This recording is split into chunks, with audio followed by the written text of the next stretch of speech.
1. Good morning, everyone, and welcome to the Public Safety Work Session of Monday, November 3rd, 2025. Today we have two topics on the agenda. The first is a briefing on the police staffing, including patrol staffing analysis and the Investigative Service Bureau staffing study. And then the second part of that same packet, but it's a second part, is an update on the police overtime. As we begin, I'd like to thank Ms. Farag for preparing the staff reports for the topic today and for once again and always assembling most informative packets for us. Unless the other committee members have any opening comments, I'm going to ask the first panel, or the panel, to please introduce themselves and ask if they have any opening comments, and then ask Ms. Farag to please walk us through the discussions. Chief. So, Chief Mark Yamada, Chief of the Montgomery County Police Department, I did want to, before we get to the others, extend a sincere thank you to the PFM staff for all the work they did on this.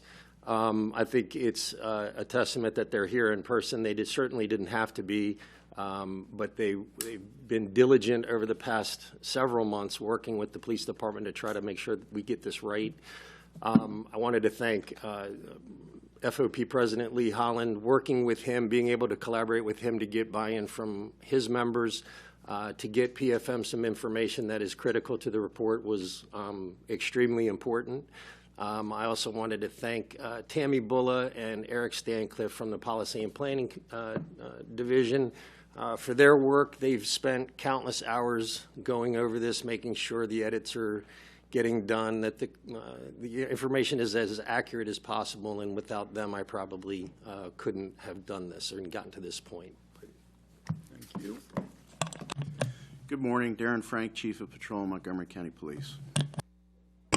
Good morning, Assistant Chief Nick Augustine, Chief of Management Services Bureau. Good morning, Lika Janssen, Senior Analyst with PFM. Good morning, Seth Williams. I lead PFM's law enforcement practice. Morning, Ronald Surpass from New Orleans. Hi, y'all. New Orleans? No Right. beignets. Yeah, that's right. Did you bring any beignets? Well, thank you. And if no one else has any opening, you're certainly welcome to, but if not, we're going to turn it over to Good morning, everyone. Yes, I did want to point out, after what the chair said about this being two agenda items, they were, but police overtime can't really stand alone. It is inextricably linked to this entire conversation, so I've incorporated it into one packet.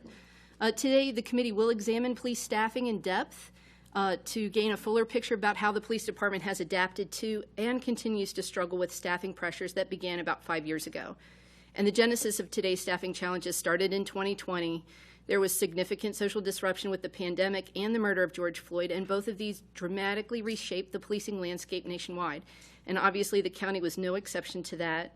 In 2020, the department's sworn vacancy rate was less than 1%. Today, it has risen to roughly 15%. In patrol, which is the core of police service delivery, the vacancy rate is even higher at about 19%. But even that raw vacancy figure doesn't really capture the whole picture in patrol. If you factor in light duty and no duty statuses, only about 74% of patrol officers are actually available for service at any given time. And to add a further complicating layer, that doesn't even include time off for things like court, training, or regular leave. Right now, there are 825 authorized positions in patrol, and 611 are available. These constraints have placed significant strain on the department's operational capacity. And while the county does remain to be a relatively low-crime jurisdiction, we have seen shifts over the past couple of years. Crime rose between 21 and 23, but has since begun to decline. Even so, not everyone experiences safety equally in the county. Certain communities are still experiencing disproportionate levels of victimization, which underscores why a data-driven approach to resource allocation is really important. Recruitment, too, reflects a mixed picture. The number of applicants has risen significantly. They had 519 applicants in 24. That's risen up to 989 for the next class in 2026. And that's a very promising sign. But the hiring rates have not yet followed suit. Well, it remains to be seen what happens with this new class of 2026. Attrition seems to have slowed to more normal rates, with a 6.3% turnover in 24 and a 5.3% turnover rate in 2025. The enhanced pension benefit multiplier raised concerns last year that there may be a much larger number of separations this year, But resignations and retirements have not increased. In fact, they have slightly decreased. However, entry into the discontinued service retirement plan, or the DROP, has increased significantly. Just 7 officers joined that last year. This year it's been 48. I did want to mention over the weekend that I did run an aspirational model of attrition and hiring for the department. And if the department continues to lose about 60 officers a year while expanding academy classes to 50 recruits each, and that's 2 classes each year, full staffing still would not be achieved until around 2032. Then there is the use of overtime. Despite significant decline in available patrol staff, response times have remained relatively stable. They're averaging under 6 minutes for the field unit response to a priority call. That stability seems to have come at a cost, though. To maintain this service level despite increasing vacancies, the department has relied heavily on overtime. Last fiscal year, the department exceeded its overtime budget by $11 million. And this year, in FY26, the department has already spent 44% of its budgeted overtime in just the first quarter of the fiscal year. Since 2020, both the department and the council have taken steps to stabilize staffing and improve recruitment and retention, and this is not an exhaustive list, but I do want to mention that the department has implemented a $20,000 signing bonus. They've negotiated competitive salary increases, and they've hired a professional recruiting firm to assist. The council has also passed several measures, including a property tax credit for first responders, and on the civilian professional side, they've provided a pension enhancement for emergency communications staff. Recognizing the need for a deeper analysis, though, the council did add $160,000 in FY25 for a department-wide workload and staffing study. Because even if recruitment efforts succeed, projections suggest that the department may remain short-staffed for another 5 to 7 years. And that makes it critical to assess not just how many officers the department has, but how they are deployed and whether resources are aligned with community needs. More appropriate alignment of resources could also help balance workloads for overextended officers, thereby improving job satisfaction and performance and potentially even reducing attrition over time. In subsequent committee discussions last year, the department advised that the funding was not sufficient to support a full departmental study and proposed focusing the consultant's work on the Investigative Services Bureau while conducting its own internal patrol analysis. So today, the consultant is here to present on the ISB study's methodology and preliminary findings and questions, and the department will walk us through its patrol analysis and a broader strategic approach to staffing. So at this point, I'm going to turn it over to PFM if they want to go through the slide deck. Thank you very much. Please. Thank you. Good morning. It's a pleasure to be here. I'd be remiss if I didn't start by thanking MCPD, County Council for funding it, the FOP for participating. As you may have seen in the packet, we are in progress and nearing a close of the report, but we are not yet completed. And so we're really happy and enthusiastic about being able to provide you with an update and eager to finish this in the coming months.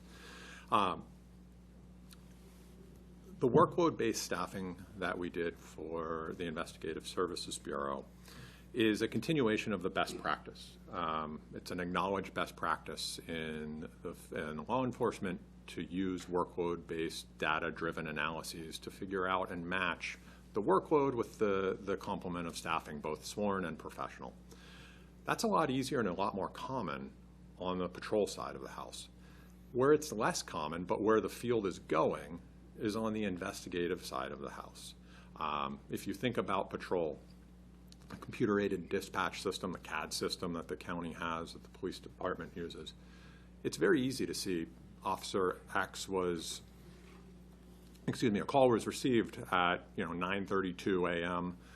Officer X was dispatched at 9:32 and 30 seconds. Officer X arrived on scene at 9:33 and 10 seconds and left the scene at 9:42 and 15 seconds, right? You can measure each of those increments in time. There's no corresponding system in Montgomery County, nor anywhere in the nation that we're aware of, on the investigative side of the house. This has been common through the field for the last 40, 50 years, right? There's no way to say, there's this robbery case that Detective Jones started on and spent 2 hours today doing a preliminary analysis and follow up with victims, but then is waiting for call back or to be able to collect more evidence, so it doesn't touch that case for another day and a half. and then picks up that case again and spends another 2 hours on it, and then puts it down, but in the interim has touched 4 other cases, right? There's no corresponding system that allows for that time on task to be analyzed. So it calls for a different approach.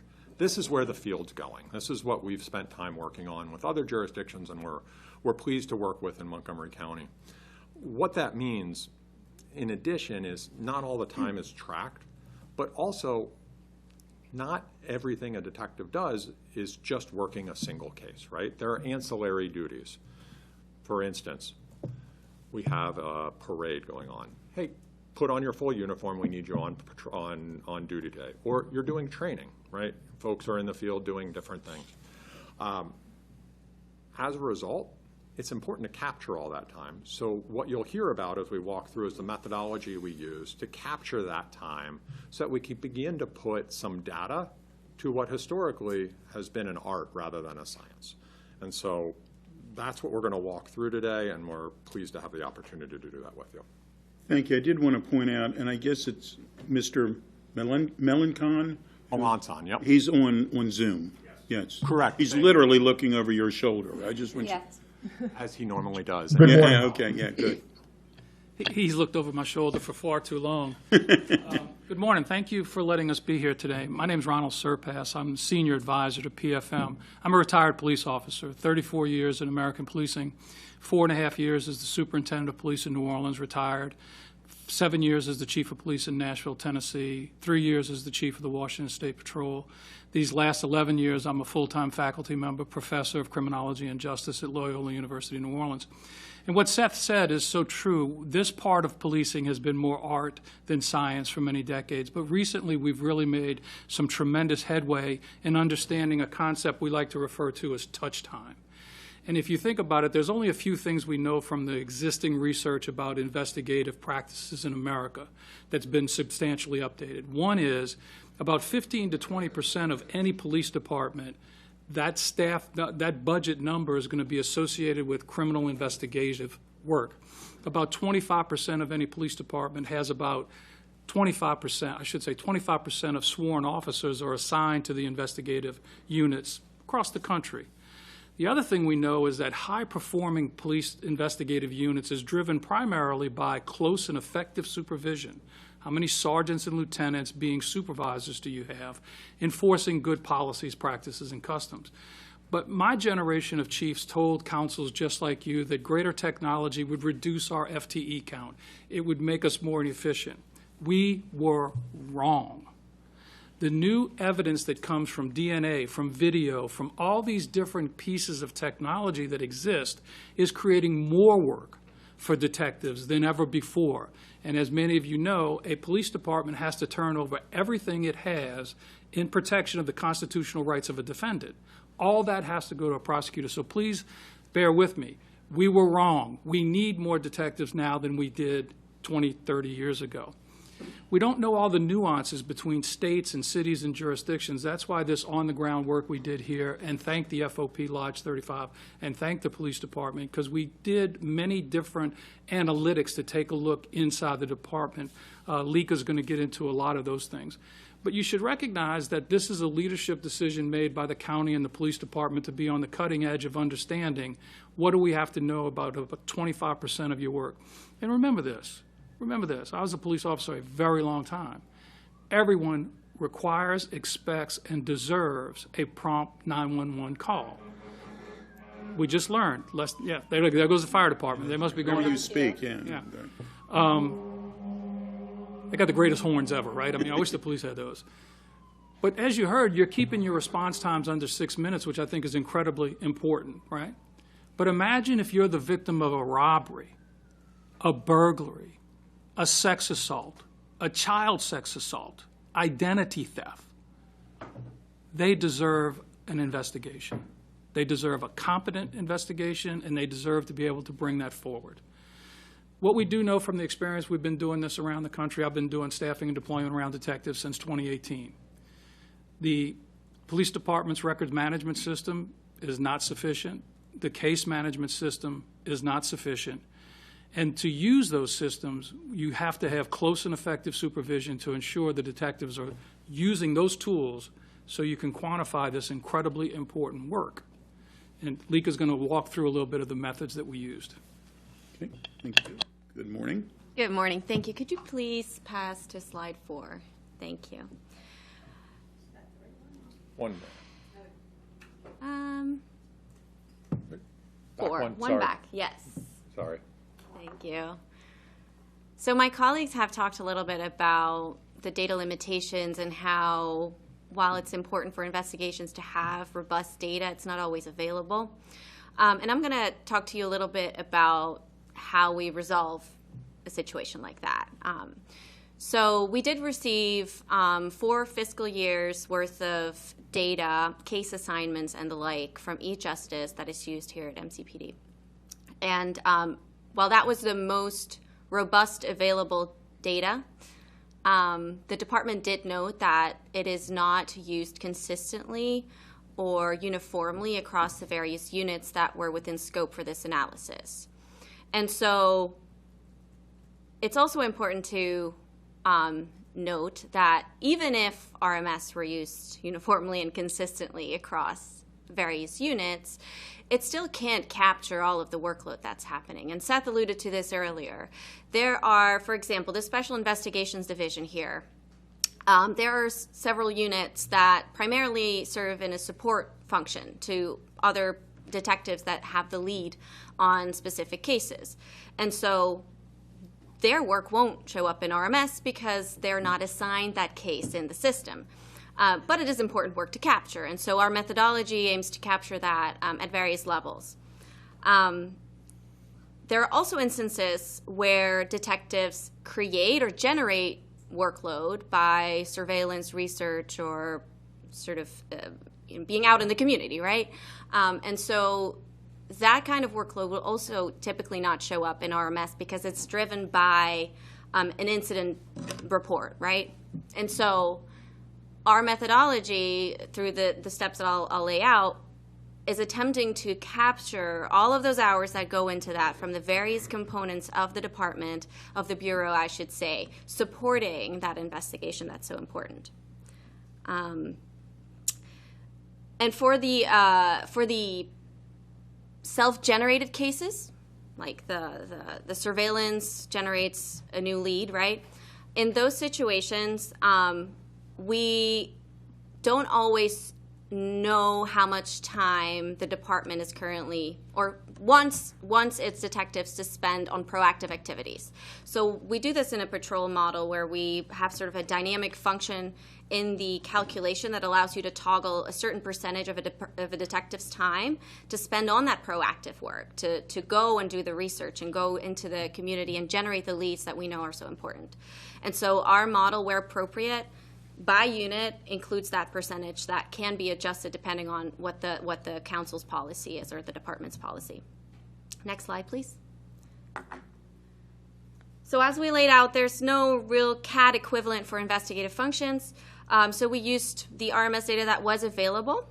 But again, we had some data gaps to fill. So can we go to slide 5, please? Thank you. So the first thing we did was we issued a confidential, detailed 60-day logbook for a subset of detectives. That included a daily, detailed record of tasks and activities done by detectives, and we had them put in their time spent on an investigative phase. And we'll get into what we mean by an investigative phase in a second. The first approach can be considered quite deep because we get a lot of detail, right? This is a huge spreadsheet that we generated. But it's also quite narrow, just because we only recorded about a third of the detectives' detail there, because we couldn't possibly ask every detective to fill out a daily case log. The second thing we did was we deployed a bureau-wide survey, and we also did an internal affairs survey separately because of the nature of their work.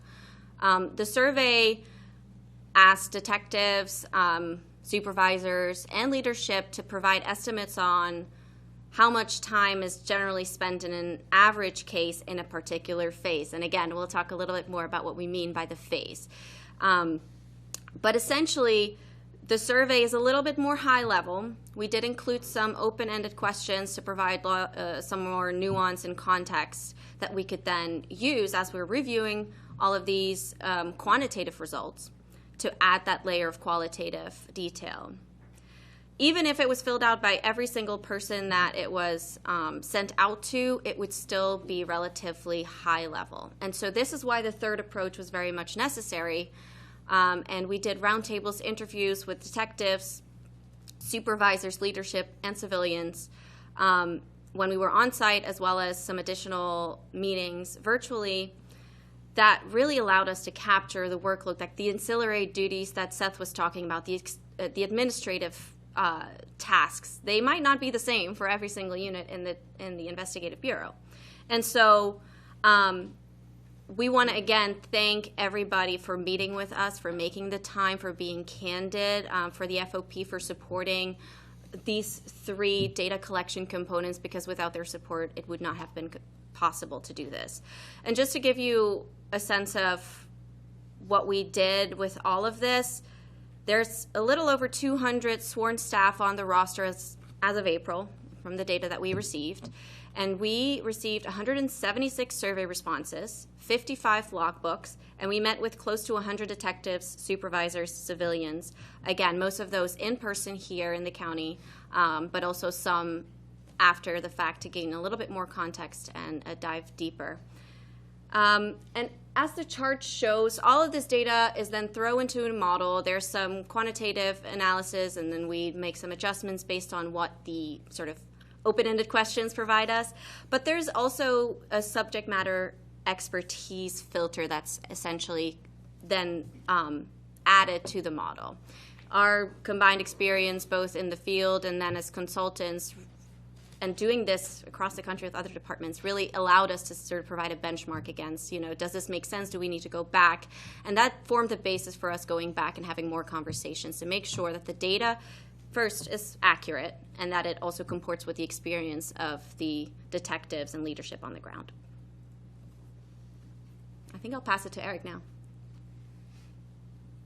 Good morning. If we could move to slide 6. My name is Eric Malauson. I am the former Deputy Commissioner for the Compliance Bureau at the Baltimore Police Department. I was also the former Chief of Staff for 3.5 years at the BPD, former Deputy Chief of Staff at the New Orleans Police Department. I'm a sub-consultant to the PFM team, and in providing the kind of subject matter expertise that Lika was just describing, we wanted to make sure that when we were asking these kind of questions in the survey, in the logbook, that we're being mindful about the various stages of the process. And the reason that's important is that not every case reaches every stage. As the diagram indicates here, as you move from phase to phase, the availability of leads, the solvability factors of various cases lend towards fewer and fewer cases making it to the arrest and then prosecution phases that might come about. But in looking at that workload, it all remains time on task that needs to be analyzed and accounted for when thinking about how to staff for the department's needs and investigations. In looking through things like the initial investigation, a lot of these cases receive an initial investigation, so there's going to be a high percentage of frequency for those in that phase. And as Lika mentioned, there's a lot of support units that provide ancillary support in the follow-up phase. And we want to make sure we're accounting for how the department operates within the policies and the deployment decisions it makes for things like how many detectives to send out on a particular type of case, who is lead, who is backup, and the like. And so we take all that information and build out methodology because we want to make sure we're trying to fill in as many gaps as we can in how to estimate the full amount of labor effort needed in order to process cases. And then we look at that overall case volume experienced by the department in prior years and create an estimate for the kind of labor effort that's needed going forward. And so in doing that, we're also in consideration of things like the span of control. You want to make sure that if you have a certain number of detectives, that you're also having a sufficient, as what Chief Surpass had said, a close and effective supervision ratio. So these are all things that were brought into the analysis. Again, this is something we've been doing now as a team for those last several years. We've been successful in many different jurisdictions of varying sizes on how to estimate this labor effort on the investigative side, hoping to turn what used to be a black box into more of a data-driven methodology that's greater detail and again, can be adjusted year to year if case volume changes or if new policies can impact the decisions on how the department uses its resources. And so with that, I'll kick it back to Seth. Thank you, Eric. So, Yeah, please. thank you. So where we are today is we have completed a preliminary draft of the report. As part of our standard practice, we circulate a draft to the department and we highlight things where it might deviate from our experience, and we ask questions and follow up. So the preliminary draft is really used as a discussion draft for us to surface questions of, why is this happening? This is where the data land. This is what we heard anecdotally from folks when we talked to them from a contextual standpoint. Here's our practical experience. And how does that mesh? How do these two things square so that we make sure that when we provide you with a final report, it contains the best available data to our knowledge, and that's available from the county. And to the police department's credit, we've worked very closely with them over the last several weeks, going back and forth, getting new updates. The department's been creative and identifying, well, we might actually have a spreadsheet to answer. So in real time, we're actually still updating the inputs, and that's what the draft process is really meant to surface, is to refine that. Dating myself, if you think back to the black and white TVs, really turning that dial to get the picture clear, that's the process that we're in right now. We hope to have that completed in the next 30 to 45 days, at which point we'd be then ready to dot the I's, cross the T's, and submit a final report shortly thereafter. Again, our goal is to provide the county with the best possible data so that elected and appointed leaders can make the decisions that you all need with as much information to help and to guide you along that way. We understand, and the department has been very clear in its understanding, there is no perfect data. In a world and in a field, especially around investigations, where perfect data does not exist in any department across the country. Making sure that perfect data isn't the enemy of good data. And so this is a continuum of progress, and full marks and full credit to the county for putting itself out there at being a leader in going this direction. I can tell you 99% of other police departments in the country are not going in this direction yet, but they will be in coming years. So the county is a leader in kind of the workload-driven police staffing, specifically in investigations. And so we're looking forward to turning that report over to you. And again, thank you to the department, thank you to you as a council, and thank you to the FOP Lodge for participating. We're happy to take any questions at this time. Thank you. Chief, or anyone, any other comments? Okay. I'll just make one comment on mention, which we have learned from this process. As PFM stated, our RMS system. Our RMS system is outdated. Record management system, and it has historically not been used for case management. So at this time, we are exploring separate case management systems, which are separate from RMS systems, as we are in the process of still getting our RMS system for the department. We're going to split this and look at software and vendors that specifically handle case management system. It'll be beneficial to the investigators as well as supervisors in the community to get data in real time. I can say from my experience in Chief of Investigative, when I wanted statistics from investigators, every district had a different Excel spreadsheet, and they were not tied together.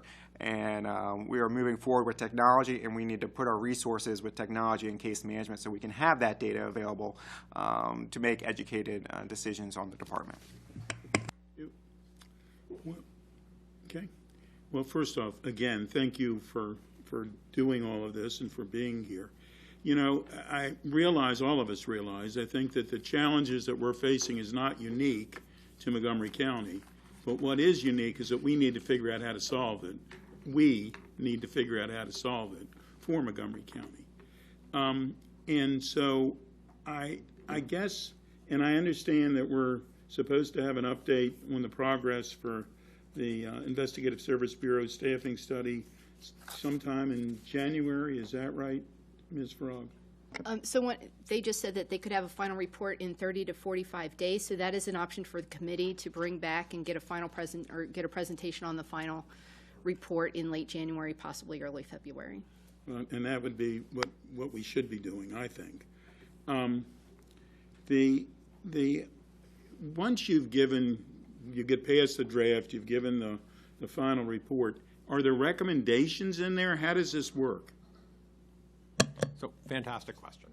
So the draft report will have workload-based staffing that contains recommended levels of staffing for each of the relevant units under the scope of services. There are certain areas where we'll recommend tweaks to how the department is considering things. They're just recommendations. They're not thou shalls in any way, shape, or form. They're, here's an idea. And those are built into the staffing model in a lot of ways. And I know that we're going to get to I guess the second part is also part of the first part on this, but about for the actual staffing in the department. If you need more people from Investigative Service Bureau, and to Ms. Frog's earlier point, if we're doing 50 people in a class, and you're losing 20 people, whatever. I mean, simple math is going to tell us that it's going to take us forever to get up to full strength, and we need people in various forms. So is there a plan, or are you working on a plan to figure out what next steps might be? Yeah, I think there are a number of different options that we have. One is moving bodies around. Two is redistricting, redrawing district boundaries to balance the workload. There are a number of different things, and we've stepped up our game as far as the recruiting process goes. We have the partnership with UMGC. There are a number of different things. I think we've demonstrated as a department that we don't have an increase or a huge increase in our response times. Yes, our overtime is up, but crime is down overall. I think the cards that we have been dealt, we are managing very effectively. And we'll continue to do that by exploring a number of different options as we get the full reports back and look at things.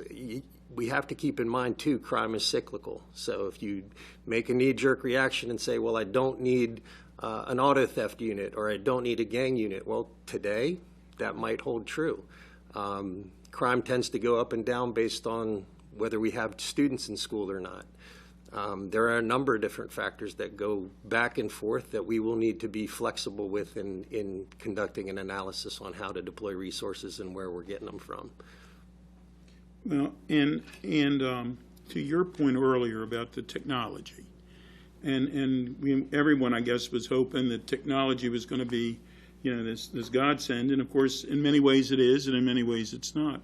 But are we finding that, for instance, we're very proud of the fact, and for lack about the drone program, et cetera, that what we have in Montgomery County. But are we finding that is creating more work for our patrol officers or whatever? Or are we finding that really I guess my point is, and I've said this a million times before, if we're going to do something, we need to make certain somebody has the resources to do it. It's a cruel joke if we don't. Here, we want you to solve this and just figure out how you can do it. We're not going to help you. Well, that's not fair. So we need to figure out what is fair, and if we need additional whatever for drones or whatever the technology is, we need to make certain that we can figure out how we can get the personnel and every other resource that's necessary to help in that respect. The field is seeing an explosion in drone technology as first responder to reduce the amount of travel time, car time, get an immediate answer. So it's in the idea of call management, right? How can you get the most important calls handled quickly and the most efficiently? The second thing, though, is what's the nuance of this kind of work we're doing now is there's a very small number of people in any community who are willing to commit violent crimes against others. Prioritizing that the same way that we prioritize answering calls for service is not done that often. And this data allows those kinds of pushes and pulls. If it's true that the department won't reach full staffing until 2032, it's also true that the department is going to continue to have victims of some violent crimes between now and then. Yep. So it's an absolute balancing. So the technology of drone as first responders is exploding around the country. Too soon yet to know any kind of academic question, but as a practitioner, I think it's a very good idea. And you have to think about this. I was part of a team that studied homicide investigative practices and non-fatal shooting practices in the country. It's still the only real document out there. And let me be perfectly clear to you. The fine men and women in the Detective Bureau can clear more cases. We know that. With close and effective supervision, not buddy talk, like, I'm a supervisor, have we done all the things we were supposed to do? And by creating that mentality, it's not that you have more sergeants, it's you have more sergeants who are actively, effectively supervising people. That increases clearance rates. Little dispute about that, practically or academically. So it's the same thing all over. It's Venn diagrams constantly moving. How do we respond to the most calls that we can? What are we doing? How do we respond to the investigations we need to? What are we doing? But investigations has a place to exist, and we're moving from art and science to data. And if I could add, that movement to your point to advancements in technology, yeah, it creates other workloads. And civilianization is one of the ways we're looking at that. How do we do that better? How do we manage that more effectively? You know, it's a fine balance there. Just in the last, well, since I've been the assistant chief, the number of data requests that come from the county council has been astronomical. It was data that we'd never collected before. Well, who does that? Where does that come from? That's never been in our budget before. All of these things generate work for somebody. The drones, I think Darren would attest from a PSB standpoint, our DFR program takes work off of the patrol officer, but that work may end up going somewhere else. And we just have to be smart in how we manage that. And I don't know if you had... The only additional point, again, when you look at, you bring up a great point about technology everyone has, and also the policies and procedures and the overwatch that we have. So now, like when I was a patrol officer, if force was used, I wrote it in my report and I filled out one paper form. Now we have 3 or 4 officers on a scene. We have a use of force, and now those officers are writing supplements even though they weren't part of the force. So that has to be calculated because it's now become part of their workday. We now fill out for consent searches, which we've discussed many times. We now fill out a form for that. Granted, we have found efficiencies in using an app, but it's additional work that hasn't been done before. It's good work, but as you say, the technology creates additional pressures and even further creates pressures on our supervisors who are now reviewing this all the way up through lieutenants to captains to commanders, assistant chiefs. So technology is a blessing. The drones as first responders doing good things. I wish there was more areas we could get into with drones because there are much greater efficiencies that we can see for taking burden off of patrol officers. But let's see how we do with drones as first responder and build that trust, because that was one of the big things with that we went through. We went through building that trust that the department would use this in a responsible manner, and now can we capitalize on that and capitalize on the trust that we've been building with it. And the other thing that has to be mentioned is that the technology, for the few years that we've had drones, has already started to change, and it's drone in the box or whatever. I mean, you know, it's already changed for us in so many ways.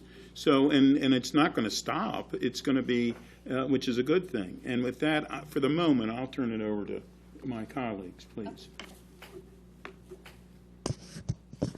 All right.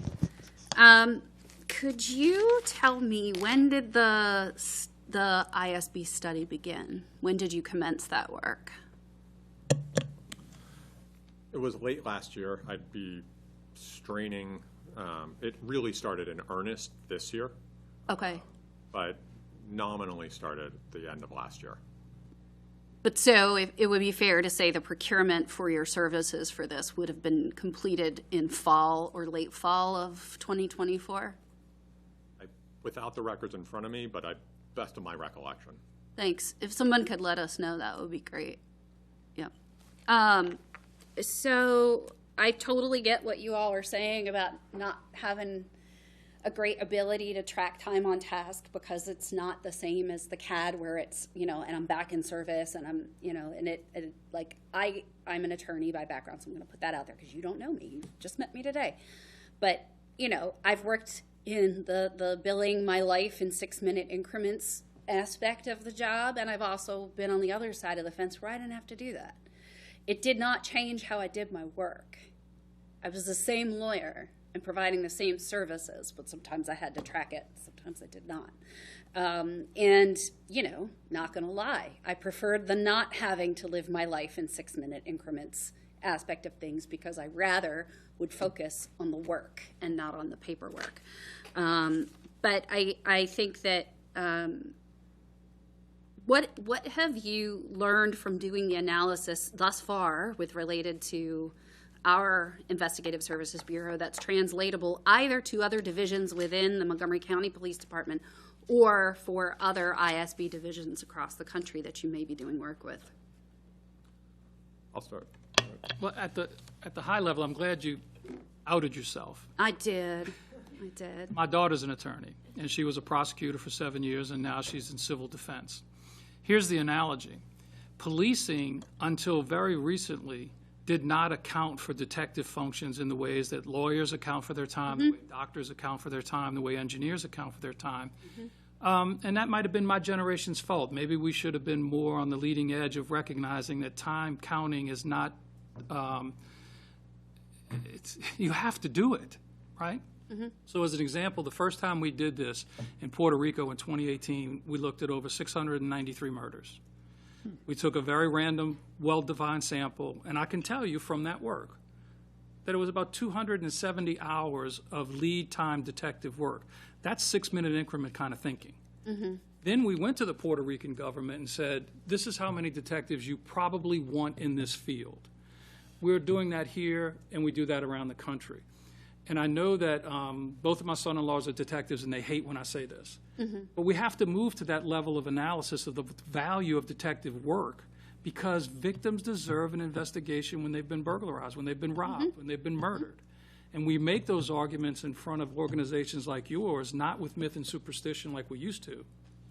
But here's the data, and it's as good as we can get, but it's better than what we had. Right. So that's what we're trying to do here. Right. In this field, actually. And I would add, it becomes a management tool going forward. Sure. It becomes taking good from better, taking better to almost perfect, right? You're never at perfect, but you're always getting that incremental. Right. And to the chair's note, having the technology to be able to do that, having an RMS system that's robust enough to be able to be reliably used and to spit out accurate information whenever anybody in the organization needs it is critical. Having a good, robust case management system is a really important tool in that toolkit, so it's both the practice of doing it and then the tools to implement the practice of doing it. Sure. And to be fair, there have been a confluence of things happening over time, right? And I know when I look at the case funnel, and that's the case funnel for number of people or number of items under investigation. Not all of them make it to prosecution, right? But that doesn't represent the hours of time spent, and because if it was, it wouldn't be a triangle that was pointing downward because the prosecution phase takes up quite a bit of time. And so, I think it's important, and I'm hoping, or at least my ask is that when you do the final report that you include footnotes that caveat the data in appropriate ways in the actual report, so that, because it's one thing to talk about it here, it's another thing if we go and look back during budget or some other time and we're looking back and we don't replay our own videos. At least I don't, I don't have time for that, but I do go back and look at paper documents. Again, might be just old habits die hard, right? But I do like to see that, and it's important to understand the basis for the calculations that you're making, or the basis for I know you said these are not thou shalls, but there will be recommendations, and it's important to understand which aspects of your analysis informed that particular recommendation, right? Because that's valuable for us. It's valuable for the department to take and use in their own management tools. I noted that you said the RMS data with respect to ISB is inconsistent, right? Because there's not really one way of thinking or doing or what have you. Has ISB at any time created a guide for how to classify tasks, or was that not something that existed prior to commencement of this study? I'll answer it a little bit globally. I think if you go to any police department around the country, at least of a similar size or in Montgomery County, you would find similar inconsistencies. It is probably a shortcoming or an area of weakness in the field. We've worked with some of the very largest departments in the country and have found much less standardization than we found here. Okay. That is not to say there can't be better standardization in most places, but it is also to say that it is an endemic issue. It's not just an isolated issue. And I think the department, to its credit, and especially during this project, I believe, had a more robust use of RMS and a more consistent use of RMS as part of doing this. And I think that's something that, as it continues, as the features and the reliability of RMS, if those were to improve, I think it helps also improve the utilization. Because when you have a system that isn't fully functioning, spending a lot of time to try to get it to be half functioning doesn't seem like a great investment of time, and I think there's a little bit of that as well. Yeah, and I mean, I'd rather have the detectives and others who are doing the work say, this works, this doesn't, this is clunky, I hate it, it takes up too much time, this would be really valuable. Those are the types of things that, like, it's the people, right, the data informs, but also you can't discount the people factor, and it's the people doing the work that need the assistance here and need to have that input. In addition to the use of technology, as Chair Katz mentioned and asked about, but what I've seen in the legal profession over the past 20 years, let's say, right, with the advent of e-discovery and e-discovery tools and things of that nature that started in the early 2000s, and using that in civil cases. Well, guess what? Everybody thinks that criminal prosecutions are like TV. Oh, they're not actually. But you started to use more of that. And also, our criminal statutes have evolved. So a lot more of what is, in fact, crime takes place in an electronic sphere. Right? And so you have to have appropriate case management tools, electronic records review tools. I'm sitting here going, should not we have some paralegals or people with paralegal type skills who could be of assistance in ISB, who may not be sworn officers, but they have that skill set, which is highly helpful toward the analysis and case preparation and assistance with investigation in that direction. So those are just some of the things I'm thinking about, but we can't not prosecute the cases because the electronic records related to them are cumbersome, right? And about 10 years ago, I was teaching a class on case theory and e-discovery inside the AG's office. And the issue being, they're like, well, we're the government. We don't have that tool. I'm like, well, you don't get to go tell the judge, I'm the government, so I don't have an e-discovery tool, or I didn't get to do that. That's not how it works, and you're not going to have prosecutions that stick if we aren't giving our team the right tools. And to your point, victims deserve their day in court. Victims deserve to be heard, and they need to have the right tools available inside the department so that they can get that work done. And also, we have to take care of the people who are doing that work and make sure it's working for them. So those are the things that I'm looking at with respect to the study specific to ISB.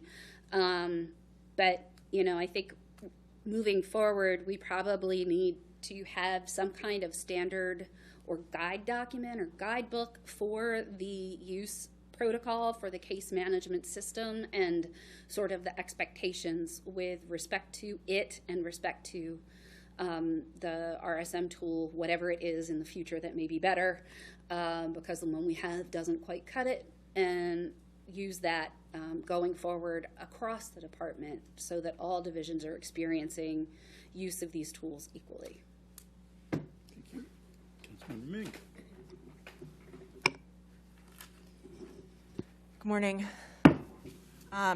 Thank you for that. I really am pleased to hear about the efforts that you have gone to as best as possible, figure out how to quantify the complex web of use of time, et cetera.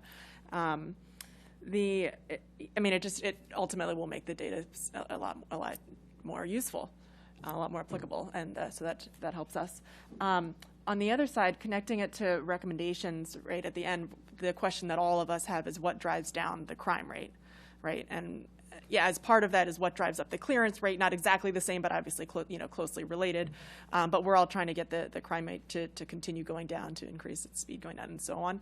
And attached to that are best practices. And for example, you mentioned this was attached to the related to the clearance rate, but the importance of the close supervision and quality supervision, of a particular type, et cetera. And I'm really interested in all of that kind of great information around, data-proven, academically investigated best practices to help get us to our endpoint, because that's how we can take, the analysis and connect that to the recommendations, and then connect that to what we're funding first and second, and so on. So I don't know if you can talk a little bit about that, about how you apply that kind of knowledge and research to your recommendations, and how we should. So one of the things I do as a subject matter expert is not just the policing career, but I've also been a full-time faculty professor. The amount of research around certain investigative practices is pretty good. Non-fatal shootings, homicides, burglaries, robberies. We have some very good recommendations from some quality research done by Professor Cynthia Loom, very near to here. The question of technology is often missed. The better the technology, the smaller the focus the police have. So you're not interviewing and following people you have no business in looking at if the technology can limit that population. Third, the best case recommendations are evolving as we're sitting here, because in the 45 years I've been doing this business, it's only in the last 5 to 10 years that the detective function has now received this type of analytic thinking at a great level. And that's for a lot of reasons, one of which is departments may not be as big as they ever used to be.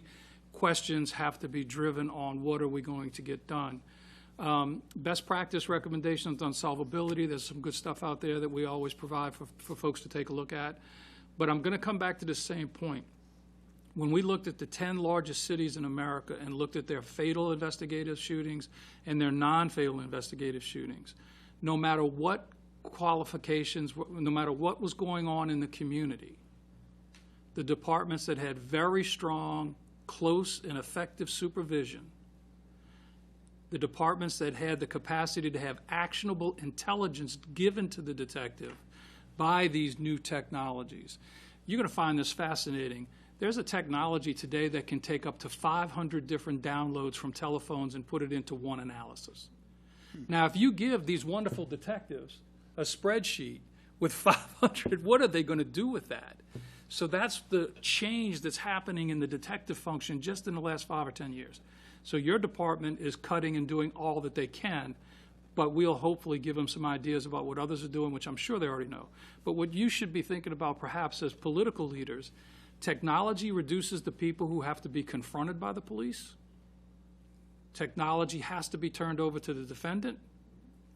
And police officers should not be given multiple-page XLS sheets that say, yeah, we downloaded this phone, and here's all the different lat longs. And our friend who's a prosecutor knows as well as I do. A quality defense attorney is going to pull out that. They're going to go to page 27 and say, did you check that number? Oh, I didn't get to it. Well, then your case is pretty much shot. So we need to think about the detectives being supported as surgeons are in an operating room. They have a particular unique skill that has to be advanced, but all that goes around them, we're developing best practices as we're sitting here talking to you. Thank you. That's helpful. Yeah, I mean, given the changes in technologies, it's hard to even, and to your point, it's hard to, it's like we don't have longitudinal studies on that involve the new technologies that are coming out, even as we're speaking right now. And then there's all the questions about how do we make sure that that data is secure, and that if we wanted to stay within the county, that it's staying within the county or within the state or whatever the case may be. So many questions that go along with that also, what we may have thought understaffing looked like in regards to this or that department or sector, et cetera, is going to be very different than it was 5 or 10 years ago. And so, as everybody up here knows, so just thinking through how we, and it feels like it's going to be changing like year to year practically now, given the advent of technology. And we're still going to need people, but they're doing very different things. And and supporting people to get the degrees and certifications. All of these things are wrinkles here. So just, just lifting that up as we're thinking about what does understaffing mean, and knowing like we don't have the same number of people here, percentage-wise, that might matter less than over here. We actually need way more people here now. And the variability year to year seems difficult for us to continue making sure that we're aiming for the right goals. Are you seeing that struggle in other jurisdictions? Absolutely, and it's quite honestly, it's one of the more pressing challenges that probably faces law enforcement over the next 5 to 10 years. As technology changes, as the workforce changes, as methods and practices change, the beauty of a workforce or a workload model is that you can change the assumptions and the inputs as you collect new and better data. So if there is a new, making this up, if a new state law is passed that requires investigators to perform certain functions in more minute detail or to do things that they have never done before, that wouldn't be captured in historical workload data, but it can be built into the workload model prospectively. Mm-hmm. Conversely, if technology makes something much more efficient than it is today, and takes workload down from what it is in terms of time on task. If it goes from 7 hours every time you do X to 2 hours, that wouldn't be in the model today. But if you tweak the model and make that assumption, so that's the beauty of putting it in a framework like this, that it can be revisited, because the times aren't going to remain static, they'll be dynamic. Mm-hmm. And so you need a model and a method of thinking about all of this that's dynamic as well. And that helps you, as I think you were getting at, how you allocate. So not only what the workload is, but there are certain must-dos, there are certain nice-to-haves. How do we make policy and staffing and allocation decisions that balance between what we have and the resources and time, and the pressing matters that we consider to be non-negotiable, or the things that would be nice to have but not in the non-negotiable category? It helps you to make those decisions. To your point about best practices, in the 1970s, the RAND Corporation did a study of detectives in America and basically said they didn't contribute a lot. People were already caught, and they didn't contribute. That was debunked very strongly in the 90s, even more so today. But there's only a couple experiments in the 90s where police departments tried to do these types of analysis of detective functions. And as generations go, and as calls for service becomes a demand, as answering response times becomes a demand, it kind of faded into the background again. I think in the post-2020 time frame, I'll share this. When I retired from the New Orleans Police Department, my home department, there was 1,658 police officers. Today, there's about 900. This is the reality that police departments and your chief is facing. Whether or not they will ever be as big as they once were before isn't as important as how do we get to the next day. And for years, we thought detectives were Columbo. Not everybody here is old enough to remember Columbo. Walks in, knew who did it, and the show's over, right? The detective function is now becoming that crucial piece that eats up 20% of your budget usually and 25 to 30% of your staff. And we just can't simply roll back against that as if they don't have this crucial role to play. If you had 500 armed robberies in your community and there was only one victim per robbery, that's 500 citizens who were approached with a gun. They're not interested in quick response times after that. They're interested, Did you catch them? How many other crimes did that guy or woman commit? Have they been prosecuted for this before? This is the kind of work detectives bring for us, and this light that we're shining with this work around the country and others is trying to say, this isn't myth and superstition anymore. This is science and hard facts. Thank you. Anything in addition, Ms. Frog, on this topic? I know we're going to get to another topic here 2 seconds, so we're good on this one. And I don't know whether you all are certainly welcome to stay, but I don't know if you want to stay for the second part of the topic and how directly you're involved in that. But Ms. Frog, you want to lead us through on the, I think it starts on page 14 of the.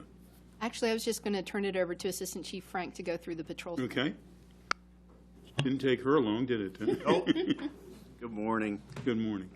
Thank you. Excuse me, but thank you all very much. You're welcome to stay, as you say. Go ahead, please. First, just the last part of the conversation, the technology issue. They are hitting, you are hitting the nail on the head. They're hitting the nail on the head with some of the needs we have. We just got a software approved for analyzing some of the stuff we talked about, right? It took us 2 budget cycles, but we got there. Those become a critical tool, and we're going to see more of that in the future. And so I appreciate the council's recognition of that. And a lot of what they had to say segues very nicely into the patrol analysis that we've conducted. As I've advised before, the Montgomery County Police had the ability to do patrol analysis. We've had it for several years. I use this methodology and software. First of all, I began to learn about workload analysis, data-driven workload analysis 15 years ago. Since then, it's become one of those interesting topics to me outside of major crimes that I have drilled down on in my work, and I've had the opportunity to apply the knowledge internally. For the last 3 years, we've had access to a product, as I've outlined here, from Corona Solutions, Corona Deploy. And as PFM alluded to, patrol analysis, data-driven patrol analysis, which is what we have done here. That's what the packet in the report in the packet is. It's based on the data from our CAD. The patrol, when you come in, you log into your computer. All your work is captured there, to include when our ECC folks enter the call in, when the call comes in, when it's entered into the CAD, when it's dispatched, how long it takes to get there. It does it for every single call.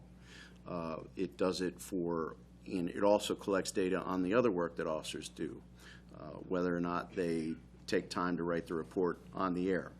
I'm going to tell you that in the analysis, as I pointed out, there's assumptions in there, because culturally, our officers, and this has been the way it was since I came on, I believe it's been the way it was since Chief Yamada came on, there's certain things we just never captured in the CAD data because we didn't understand the importance. It wasn't important that we were holding ourselves out to write a report as we were sitting in the park waiting for the next call. It's just we were available, and when that call came, we stopped writing, in my case, triplicates. And now type carbon paper, did you? Yeah. They were great reports, except when the sergeant didn't like them. But the meal breaks in my district, if you called out for a meal break, which you're allowed by contract 30 minutes at least, if you called out on a meal break, which would be captured in the CAD and would equal time that you weren't there, well, you got clicked on the radio. Someone grabbed the radio and just, clicked, reminding you, you don't go out of service for lunch. You don't go out of service for dinner. You go to the next call in your beat.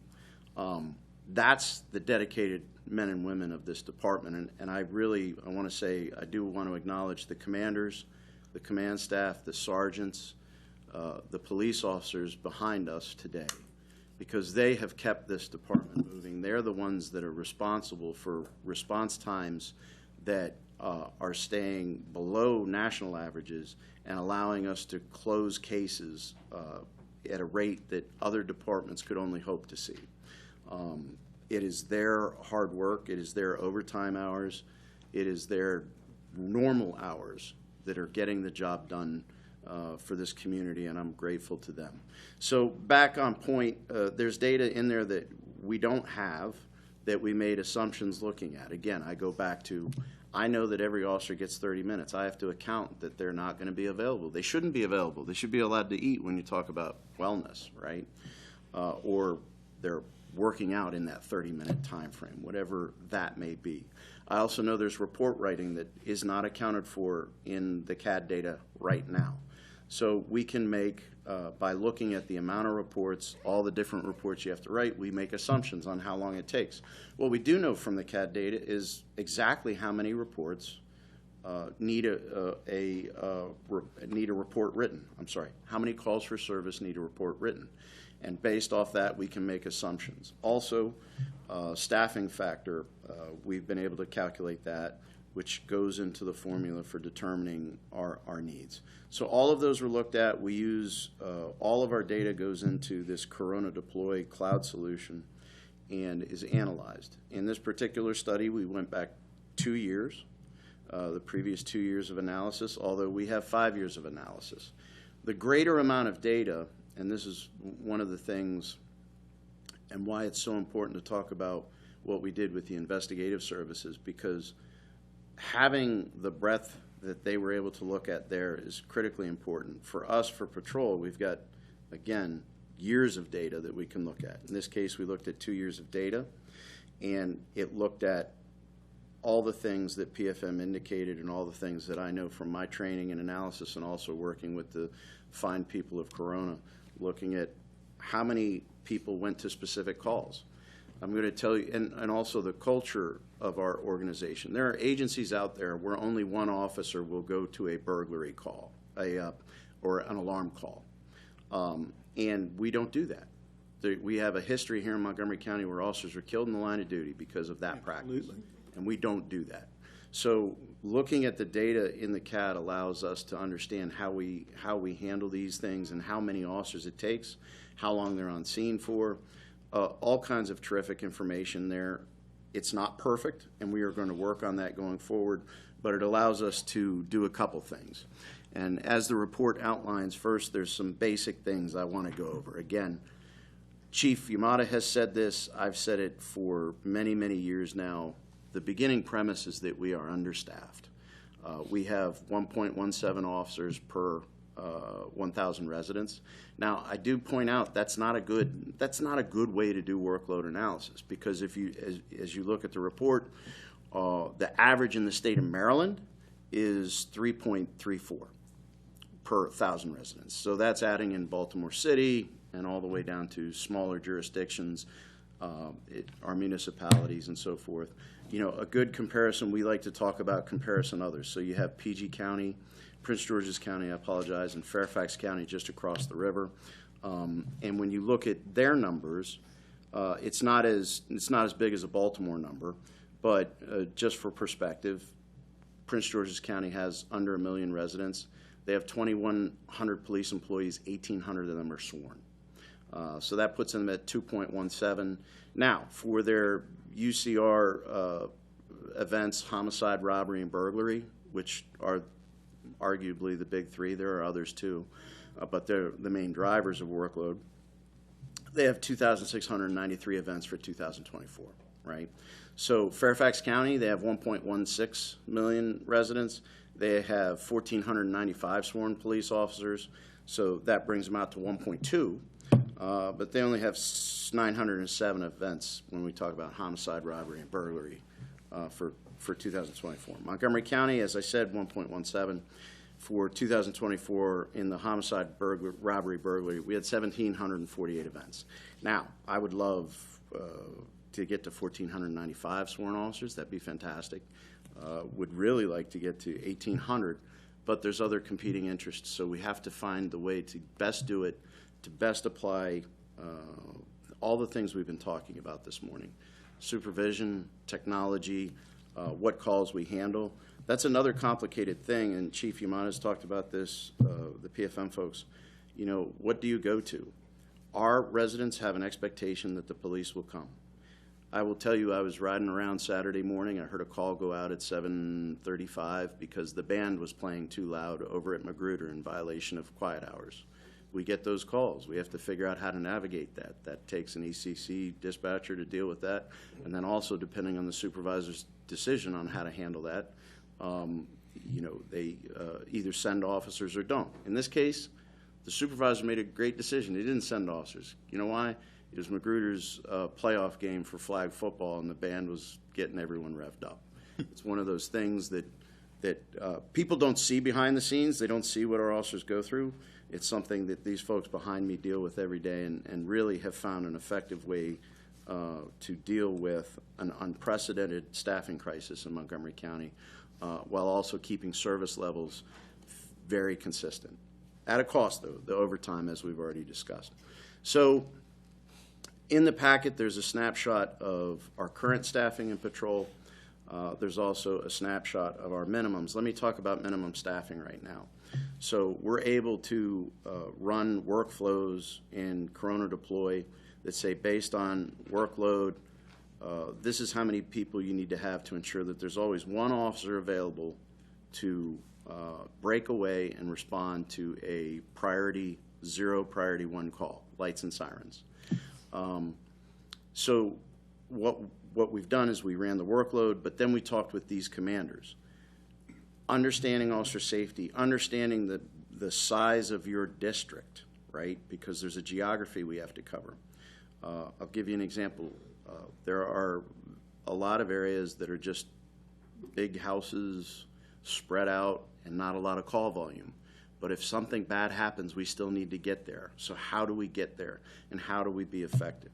So in talking with the commanders, we've set minimum that is based on both data analysis and the experiences of the commanders, the lieutenants, and the shift supervisors in those districts. So that's outlined on my report. It's page 7, but I believe there's another circle for your reference. I do want to, we address the staffing factor. We use a staffing factor consistent with what PFM produced. It's verifiable. It's based on best practices. And again, I want to be clear about that too, because in our history in talking to council, we've never talked about that when asking for police employees, FTEs. In Montgomery County's case, for every 1 FTE we need to do work in most cases, as a sworn officer, we need to hire 1.25. And that becomes part of an important calculation as we meet future service needs, and it's also a very important part of our current staffing analysis. So as you move forward into the report, I talk about the things that we look at: number of calls, percentage of calls by priority, percentage of calls requiring multiple cars, the time spent on scene, the time spent traveling to the calls, the average administrative work. This is another thing that we don't have clear numbers on, but we're able to look at surveying of officers and make assumptions based on it. And in this particular case, we laid out 105 minutes of administrative work per shift that we have to account for, that these officers are required to do. And that could be anything from spark testing a taser, ensuring your body-worn camera is operational, going to gas, any number of things that goes into their day, work that is just not seen. So we take all of that, we look at the staffing factor, we look at the administrative work, and then we look at operational goals. In our case, and again, there's not a clear-cut thing. If we had the pleasure of meeting with Ms. Farag and showing her how the Corona Deploy works. If I wanted to say I want as an operational goal of Chief Yamada, I wanted to say, I want 6 minutes response times to priority 0 calls in X farmland residential area. There'd be a whole lot of officers that you would have to put there because of the size of the area. So there's an analysis that has to take place of how we can move people around and how we can best meet that, but also be responsible for what we're being being authorized to have in budget cycles. We have chosen to go with an overarching operational goal of a mean of 21 minutes of available proactive time per officer per hour. So basically, about a third of their hour, we want them available to do the things we want in engagement. And by the way, there are different operational goals across the country that you could select from. And this is our analysis of where we want to be as a police organization. So 21 minutes of available proactive time, and what the software solution allows is for all of the CAD data to be analyzed and then applying operational goals and telling us approximately how many officers do we need to achieve this goal. And then we take the experience of the assistant chiefs, the chief, the commanders, and look at these numbers and say, do they make sense? Are we going to be able to provide that service? We don't do, again, I want to go back to response time. We don't do response time because of how very different Montgomery County is. Again, we go to large swaths of farmland, then we go down to an urban 24/7 nightlife area like downtown Silver Spring. It's hard to compute. Even though we have the data on response time, we don't have how fast they were driving. We don't have traffic conditions at the time, or any number of other things that we're looking at that would help us fine-tune response time, fine-tune that as a thing that we would want to have defensible. But we do think that 21 minutes is a defensible number. So my methodology as I work through this is we looked at each district and each sector. We've changed our deployment.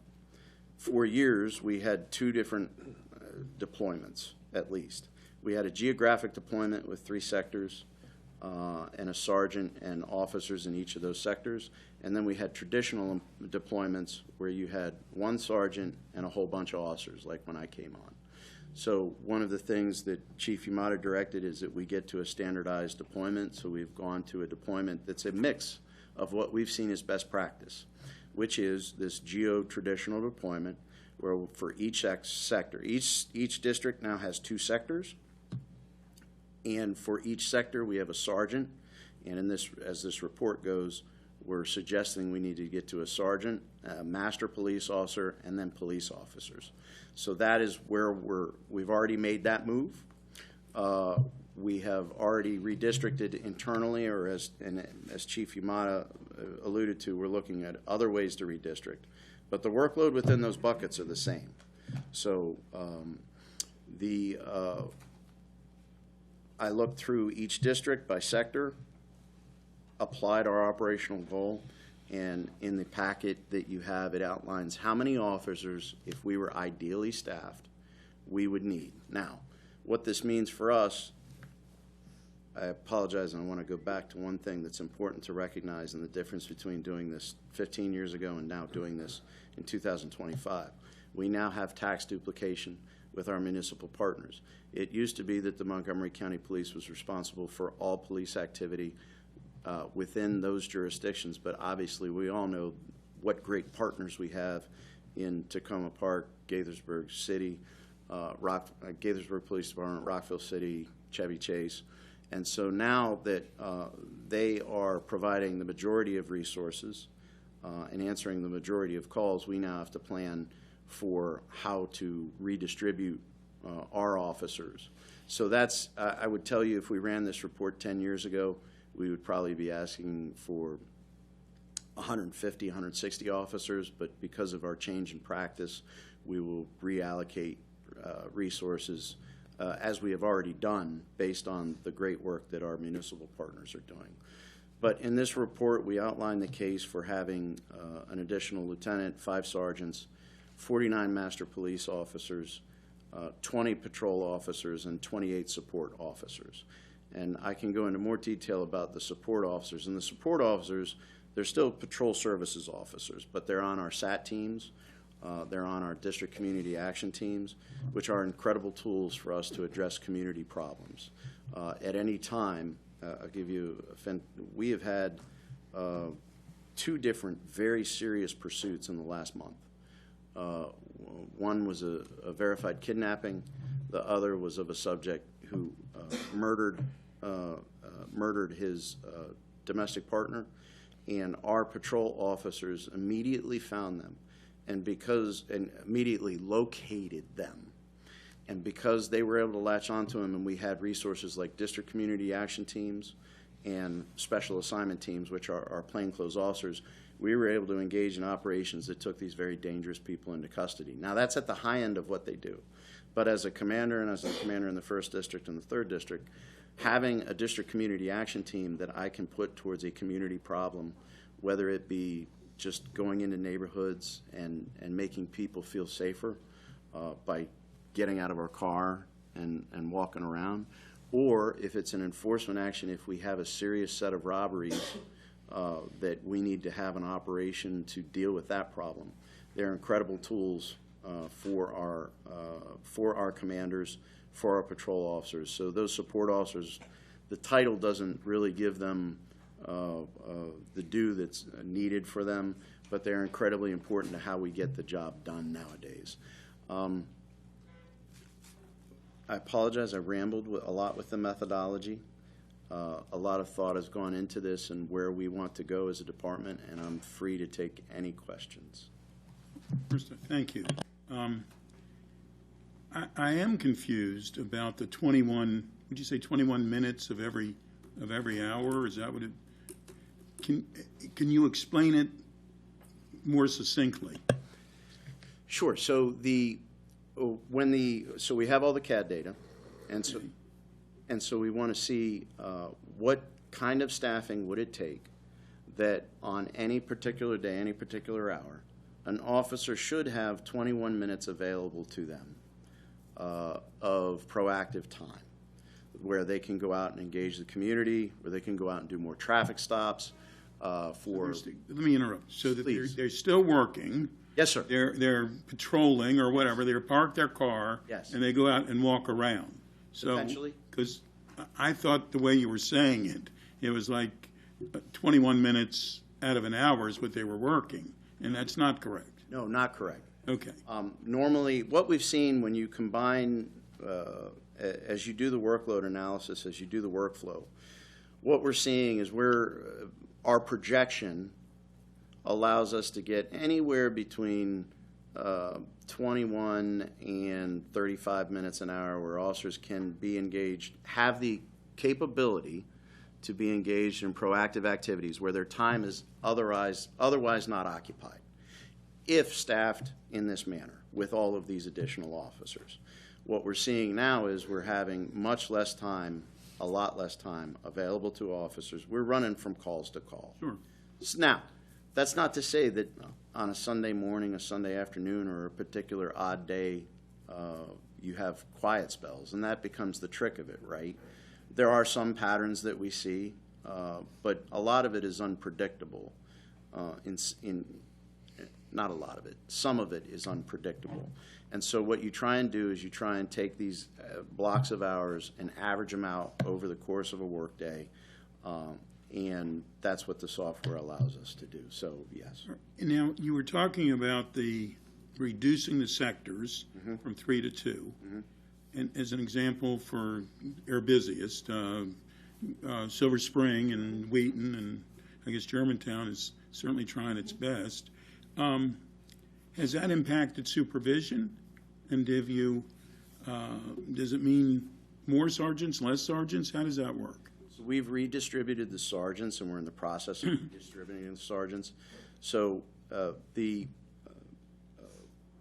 what we've seen is 8 to 12 officers per sergeant is a good supervisory ratio, and that's where we are with this analysis. It doesn't. One of the things that we have to look at going forward is efficiencies. Where can we find additional efficiencies to get these supervisors out from behind looking at body-worn camera if they have to for a use of force report? Looking at a better system for approving reports. You know, there's a lot of administrative work that these sergeants are doing that I never did back in the day. So finding efficiencies, but this is 8 to 12. This is based on 8 to 12 officers per shift. And it would be great to get it a lower number, but we think the 8 to 12 is good, and we're going to continue to look for efficiencies for them. And also, Matt, again, I will say in all of our experience, the MPO is a very valuable, they're a lead worker. They're a very valuable officer because, again, in their title, they're leading the way. And they're able to do some informal direction on the road, going to these calls, providing examples to the young officers that we hope to be flush with in the next 3 to 5 years, and showing them how to do the job. And I'm going to turn it over, but to my to the folks on this committee. But I do think if anybody has the packet, on pages 15 and 16, it really does talk about how we're attempting, and we've done a lot to adjust the workload here. I mean, from the one from City of Rockville and City of Gaithersburg to be the deployment, the expanded overtime for patrol backfill. I'm not going to read every one, but it's a very good list of what we've attempted to do. Not everything has been, you know, as successful as we would like, and everything needs to be figured out if it's not, and we need to continue to do that. So I'll turn it over. We'll go to Councilmember Mink first because I went to you last. He treats all his children I treat all my children equally, absolutely. My children might not agree with that, but anyway. Your work for another day. My work children do. Okay. I wanted to better understand the operational goals and, you know, kind of like what I was talking to with the last crew. Like, why 21 minutes instead of, you know, 25 or 18, or like, where does the 21 come from? How are just, you know, that seems really vitally important, right? And as we're talking about, you know, the shifts in technology and how all of these things are changing, and how do we keep up with that and make sure that we're hiring towards the right goals? So where did that come from? So that's a look at what is being done nationally across the board for how much proactive time that the profession is seeing is good for officers, good for different jurisdictions. 21 minutes specifically is like the national standard? There is no national standard. Okay. A lot of these are operational goals as determined by the chief of police. There could be organizations and there could be other chiefs and different political environments where they say we want 30 minutes, we want 40 minutes, or we want 18 minutes. What we see in our history and what we feel is a responsible number to build towards is 21. There are other departments that use operational goals like response time. There's other departments that don't use operational goals at all because, and I appreciate what Chief Serpis, Dr. Serpis said about Montgomery County once again being on the forefront of this technology, of this data-driven approach. Because we are. There's a lot of departments that do it by feel. This feels right. Maybe we should add 5 more officers this year. We're doing this data analysis, and I'm sorry, back to the point. 21 minutes seems like a good position for us.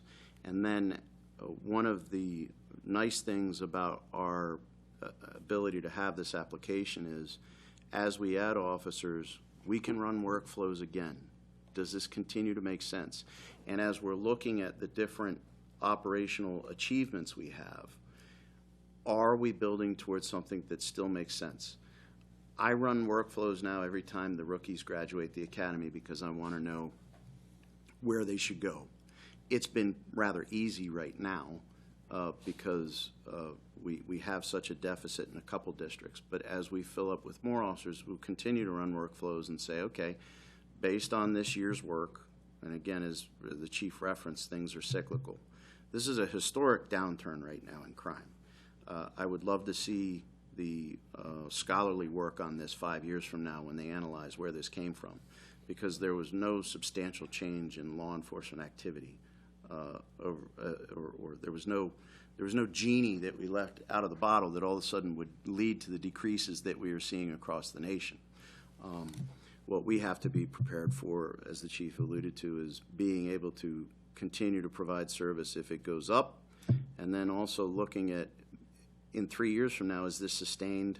Let's run another workload. Maybe we don't need 100 officers, and that's the beauty of what we can do here in Montgomery County because we've adopted this data-driven approach. Okay, I just want to go back to the 21 minutes because, Sure. like you said, we don't want to make decisions based on feel, but Yep. it's sounding like feel.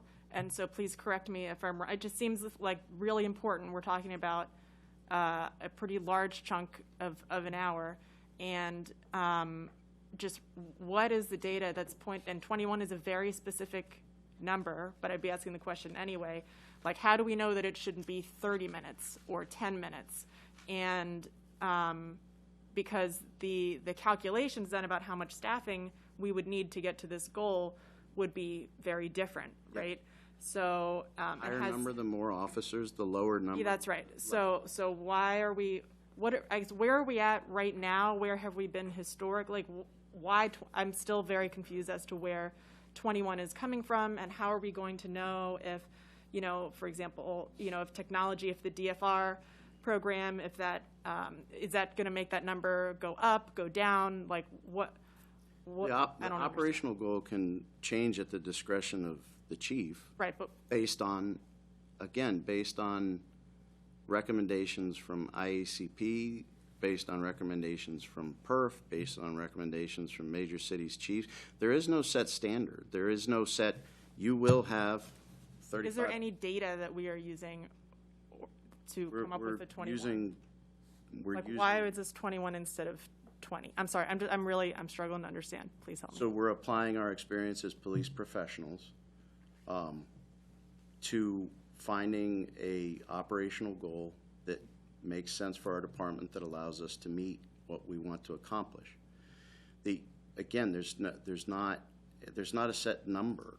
There could be if this actually we have set a number. We've decided we want to work towards the operational goal of 21 minutes of proactive time, of ability to engage the public, ability to go to meetings, ability to do any number of things. Okay, so it just sounds like But it's not. It's based on law enforcement professional experience. And again, there's a wide range. Like, you could have someone come down, Dr. Serpis could probably come back and say, you know what, I believe it should be 36.5 minutes based on his experience in his organization.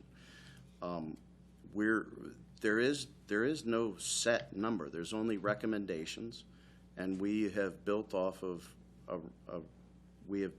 our experience a recommendation of 21 minutes. Okay, all right. The 105 minutes of the administrative and ancillary duties, that's based on what we approximately, it's hard to know, right? But that's based off of what we think it is right now, correct? Yes, it's based we're on. anticipating that would not change. We used the surveying that the PFM did of officers and their ancillary duties. Some are similar, some are different. Okay. But again, to us, because there is a lack of information, based on having our experience as police professionals and applying it to what we know our officers have to do during a day, 105 minutes per shift is a good number in our head. Now, going forward, I'm a huge proponent of having exact data. Now, we're going to have to turn the ship a little bit on gathering this data and enforcing cultural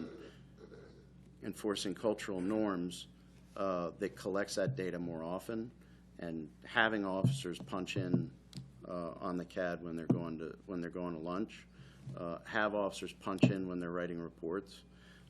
We have made some changes already to collect that data. We've made a series of status codes that allows you. One of the big things that drives why we don't have the data is officers want to be available to take care of their calls. And so if you're out in a status, you're not available to take care of a call. And our officers, in their duty, the duty that they signed up, sworn to do, they don't think it's acceptable that they're out of service. So we've gotten status codes now that allows us to collect data on what they're doing, but allows them to be immediately available for a call in the CAD system, so it's recognized that they are there and you can dispatch them. So we are refining our data collection so that we don't have to make assumptions on those things. But our assumptions are based on... And I don't want to make everybody spend forever like punching buttons and filling out timesheets and all that either. I just wanted to clarify Sure. that the 105 minutes per shift, that's not an operational goal. That's a... No, that's an just assumption an when you're doing assumption the of a workflow, the workload analysis based on... Is there a goal for that? Are we hoping for that to be more or less? Or like we've got the always- 21 minutes goal? We'd always want it to be less, but the environment we have indicates there are many things that we have to do now that we are required to do now, either by legislation, best practice policy-wise. There's a number of things where we can find efficiencies. We're going to continue to work towards that. Back to the proactive time, what are we at now? The goal is 21 minutes. What are we at now? Depending upon the district you're in, depending upon the area that you're patrolling, it's anywhere between 40 minutes to 10 minutes. It's a wide range. One of the things that I pointed out in the analysis, two things. The areas of Montgomery County are very different. The northern part of the county, farmland. Southern part of the county, 24/7 nightlife. So it's a challenge to balance the workload between those. And also the calls for service are very different. So we have a wide range that we're seeing, and we're trying to get that range, that mean, to come down to that 21 minutes. Does it make sense for the end goal to be the same in all of the different districts, or would it make sense for each of those districts to have a different end goal because patrolling just looks different? Because there are some factors that you have to take into account. The geography is a huge one. We are not all one city, right? Like New York City, it's block after block after block after block of the same thing. And that's what allows them to do things like make a square and say, okay, this is great. And then balance the workload between that. We don't have that in Montgomery County. And as I alluded to, if I did the workload analysis for Poolesville, right, it would say I need like 6, or not if I did it, I did it. It'd say I need 4 officers because they have such low call volume. But that's not fair in service. It doesn't allow us to respond there to critical incidents. So we have to take our experience as police professionals and how we're going to respond and how many people we need to cover that area. You can't just drill it down to just, oh, the data says X. You have to rely on the police professionals that you have trained that are looking at how we're responding, looking at things like calls, the amount of calls for service, looking at the time it's taking to get to those events, looking at the number of officers there, and you take that and add your professional experience to determine what the appropriate staffing is. Okay, so it would vary from district to district. In this county, absolutely. Yes, It would vary. It would even vary. It would vary within districts themselves. Right. Okay, that makes sense. And I just, again, as I'm looking at this as a document that to allow us to see where we're going and what hiring what our hiring goals are, and there's also the question about how should we best deal with the resources that we have right now, which is another question. As looking at this to think about where we're trying to go, the 21 minutes still confuses me because there's definitely staffing implications there. I'm not exactly clear on like how 21, and also acknowledging that it's going to be very different from district to district. I'm not sure how to use that, but I'll yield for now and get back in the queue. Thank you. Councilmember Lukey. Thank you. Not going to lie, I kind of thought when you said 21 minutes that somebody was Canadian or spent a lot of time in Canada watching the show. This hour has 22 minutes, which I know the department uses excerpts of in teaching in the Green Labs. But, if there's a range between 40 minutes and 10 minutes and whatever, you should be able to calculate the mean, or your software should. And is that what it came up with? As far as 21. Yes, projecting towards 21 minutes. Projecting towards, or is that the current mean? Because those are two different questions. Yeah, I have the current means. I don't have them in this report. Okay. So is this a final report? the one that we got? More than happy to add things to Okay. clarify it. Okay. No, it was not clear whether it was a final report or whether like it needed editing still or review. So this is a final report, but I do also want to be clear that conditions on the ground, as already discussed multiple times today, conditions on the ground change. As we find more efficiencies, we're going to continue to run workloads.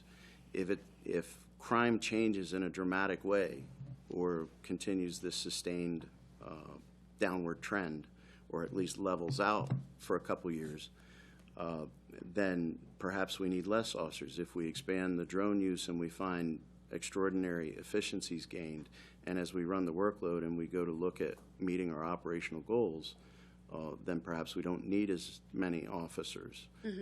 Or again, the converse is if things change dramatically and crime goes through the roof, which we don't want, we may need more officers going forward based on analysis of another 2 years of data. Okay. Well, I guess part of my confusion stems from the fact that I know even before Councilmember Mink and I got on the council, they were asking, the prior council was asking for staffing studies and like numbers and stuff, because this was pretty apparent that from 2020 on we were having problems. So even in 2022, before we joined the team here, that was an issue. And I know you said that you've had the software and you've had the ability to do it, but this is the first time we've seen the report produced. And honestly, we thought it was going to be an outside study, which was the discussion and I know you came back and said, no, it's going to just be ISB. But during the FY25 budget discussion, the discussion was about the funding to do a full staffing analysis. And then that's why I asked the folks who were here from PFM, when did their contract start? And like, when did an RFP go out or anything? Because like, did an RFP ever go out for a full department staffing study? Was that something that ever happened? No, because back when I testified, and first of all, the introduction, thank you again to the council for introducing the money for the workload analysis. It was introduced, and in full council when we discussed it, I was here representing Chief Jones, and I made it very clear in discussing we've already spending money on a resource that allows us to do patrol staffing analysis. I can't speak to your engagement with the previous chief of police, but we had the ability to do that, and the $160,000 would allow us to do an investigative services. I said that it would be used for investigative services because that would be a great use of it. Right, and I thought that was in December of 2024, and I'm talking about what happened in spring of 2024. No, that's what I'm talking about. And I can pull up the date at the full council hearing. I said we would use it for Investigative Services Bureau at the time, Council President Friedson. The budget was then passed in short order after that, and we had the $160,000 to do the workload analysis. I talked with then Chief Jones and said there's now $160,000 to do workload analysis. I testified that we use it for investigative services, and he said go ahead. And we also said under Chief Jones and Chief Yamada, there's tremendous pressure, rightfully so, from the council to get this done. So regarding an RFP, we found a contractor that was under contract because an RFP would have added a year's time to this effort. Some people argue six to 9 months. You can go either way. Additionally, the money was not sufficient to do a department-wide study. I think that's the part that we're having, that where there's a disconnect between what the council thought during that full council budget hearing. Yes, ma'am. And then when you came back in December of 2024 to the Public Safety Committee and said, well, the funding was insufficient, so we're using PFM just to do Investigative Services Bureau only. Yes, ma'am. Because the council did not in its appropriation, say, you know what, we're okay with that, or we are okay with the lower scope of work. And you didn't come back and say, hey, if you really do need it to be everything, we need X amount of dollars to cover that. So none of that ever happened. And that's where I think there's a bit of a disconnect between what we ultimately thought was going to be received and then what we've gotten, right? And I'm grateful for PFM, and I look forward to the final report, but there is a bit of a disconnect there. And that's something that, probably, in looking at and hearing you explain the report that we've received, trying to think of what could be done to enhance this, since it was done in-house, right, and make it more robust and useful. Because, for example, it doesn't say anything about what you're doing now, given the road ahead. Like, there was nothing in here saying these are the potential courses of action we can take based on current staffing models. I see things like we need more of this and we need more of that, which we know. Like, just like with our emergency call center folks, I had said, if you can get more people, I will pay for them. I will pay for them. But if we've had like 200 more applicants for the most recent class and we still took 30 people, as some of my colleagues have said, the math isn't mathing. So you got more than 200 more applicants and you still had the same number net result people entering the recruit class. So you're still stuck with a number lower than the number of people who will be exiting. Correct. And there's nothing in the report that deals with that mismatch at all in terms of this is the management strategy we are going to deploy or we are considering in consultation, presumably with your commanders, to rectify the current situation. And that's what I thought we were going to get. Because we know the department's shorthanded. Like, that's not a mystery. Yes. So I apologize, I wasn't involved in the behind-the-scenes discussion with council on what would be approved. I communicated with the chief of police at the time, and we continued on what we thought was a good faith effort to do what we need. Now, to talk about I will let Chief Yamada speak to, if we begin to not be able to maintain response times, if we begin to see indicators about overtime use, and wear and tear on officers, the additional actions he will take, those are discussions that the chief of, they're not automatic decisions. Right. As pointed out, a lot of people would like to point and say, you know what, we're just going to take this whole division right here and put them back on the road, put them back on the street to answer calls. There are significant impacts when you do that, as far as what the service that the citizens are expecting on that end to see. So what I will tell you is there is a set of recommendations that Chief Yamada has that in case of emergency, if everything that we've done to date so far, which has been working, okay, everything we've been doing has been working on the hard work of these officers and commanders and executives behind me, then Chief Yamada has things he can pivot to, but he also has other issues that he's looking at and doing his analysis. So writing a absolute playbook.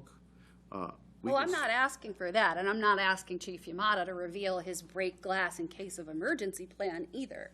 What I am saying is there needs to be some kind of context for what leeway or agility the department has and where they don't. Like, for example, cross-training in different specializations so that you can redeploy in different fashions. Not permanently, right, but have that flexibility and adaptability. What happens when people are trying to actually take vacation, right? Are they being told you can't submit for vacation? No, they're not. Okay. And like, hey, we know we're using way over where we should be on overtime.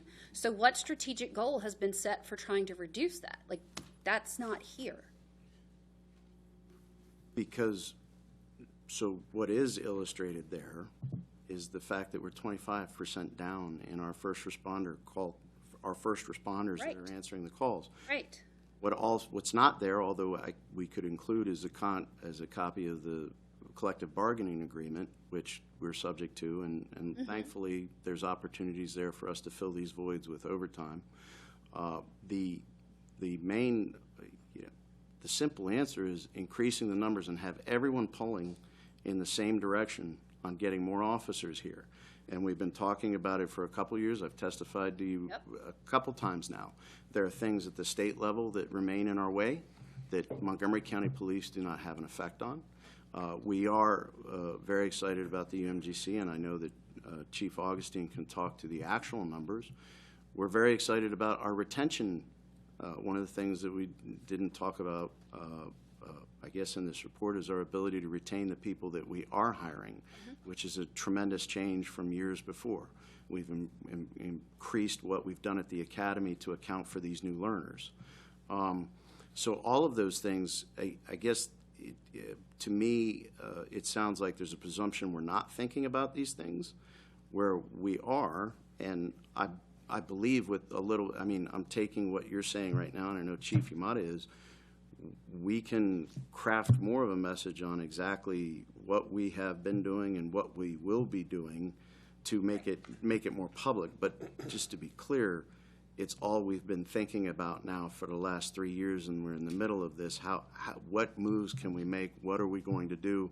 And not even like, what are we going to do? We have specific ideas on what we're doing and where we're going. And look, Chief Yamada and Assistant Chief Administrative Officer Dr. Stoddard and I just went down to Fairfax on last Monday, a week ago today, to talk about recruitment and retention of officers, right, at a national conference. And the role policymakers play in that, right? And to be fair, we have taken actions to try to assist with that, and I personally take a ton of them, including battling the cannabis piece at the state. Now, if you're telling me you have 200 plus more applicants, how many of them are being disqualified based on cannabis use? Like, that's a factor you should know. So if you go down to Annapolis to say, hey, fix this problem, you can say, we're turning away this many candidates who would have, but for prior cannabis use, made it into our academy. So I did go down and testify in front of the group that holds that standard, the people that would actually change it. Yes. And it was not met with the vigorous response of, oh, that doesn't make sense, unfortunately, even though the facts were laid out for them. So we are doing these things. We are. Yes. Well, he's gone now. And so now we have new. I have no information on what that is, but all I can do is tell you what this department has done. Yeah, I don't know the numbers that I don't know them exactly. Maybe Chief Augustine has them, but I know they're significant. Correct. So just to kind of even give an update on where we are with our applicants, because that has came up several times. First thing with the cannabis, when you apply on the department, it has a list of automatic disqualifiers. So most people that get disqualified for cannabis don't even apply because it is spelled out on our website. There are still some that still apply and they get a disqualification notice, or they go through the background process and they have disqualifiers. So we are getting that information now. We have changed NeoGov in our application process for this class to get more information on what is being disqualified. We're also not automatically disqualifying cannabis right now in case there is legislative, or not legislative, but policy changes coming forth, that we have them in a different pile of applicants we go through. So we're looking at that. I can say when I was the personnel director back in 2020, and we had people come through with cannabis use, it was a low number that would still make it through our process, unfortunately, because there was other things in their background that disqualify them that did not deal with CDS use. There is some that do come through still, but maybe that has changed in the last 5 to 6 years. But in my experience, there was also other disqualifiers that were in their background that would have put them through the, eliminate them through the process. But to speak to our current process now, we're currently taking applications for the July 2026 class. This has been open for 5 weeks. We have received 482 applications. That's more than half of what we received for the January class that were just closed out, which had 989, which was open for 6 to 9 months. So we are seeing a significant number of increases in applications. The reason we see the hiring rate being lower is my theory, and I believe all in Chief Yamada's theory, is we want quality over quantity. we can see throughout the United States, one unethical officer's decision ruins a reputation not only for that department, but around the nation. So we are going to be sticking to our standards of what we accept to be Montgomery County police officers.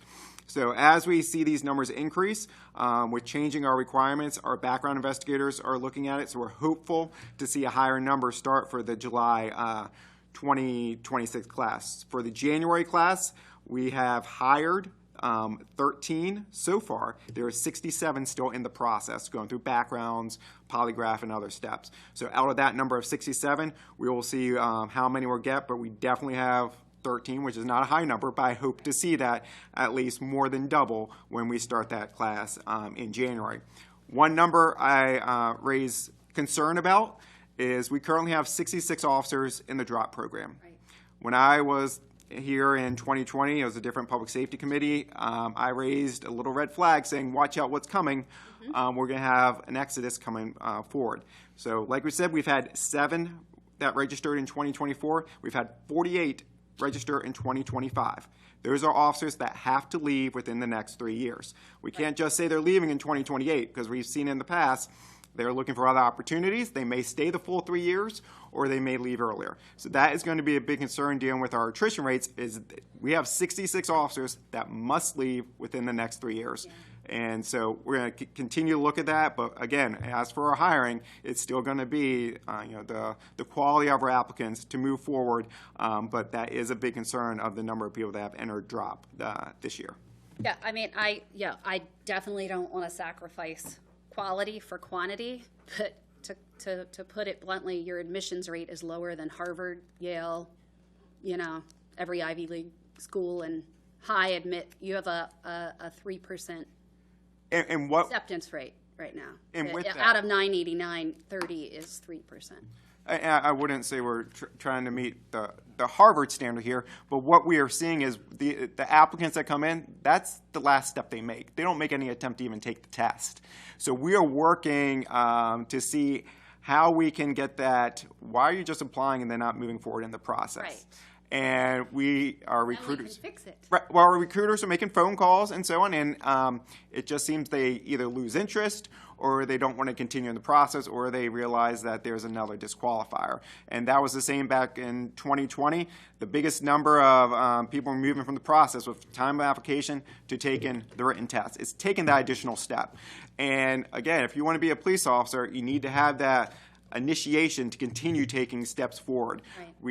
We're going to help you through the process, and we're going to call you, remind you, send you emails. But again, you have to want to be in this career because it is a challenging career, and you have deadlines that you have to meet when you get in the police department. And we need to make sure that you want to be in this position because it's not about the money. It's about having the spirit to serve the community and want to do this job because there's plenty of other jobs out there where you can make more money and be a lot safer and better hours. For sure. And I am assuming at the academy we're still doing the open exercise, the open how to help you with your nutrition and all the things to help you prep. They've expanded the pre-hire program. It's unique to the state of Maryland, as you heard me say down at the conference. It's gone. I met one of them last week at the farmers market, and he's very excited about joining the department.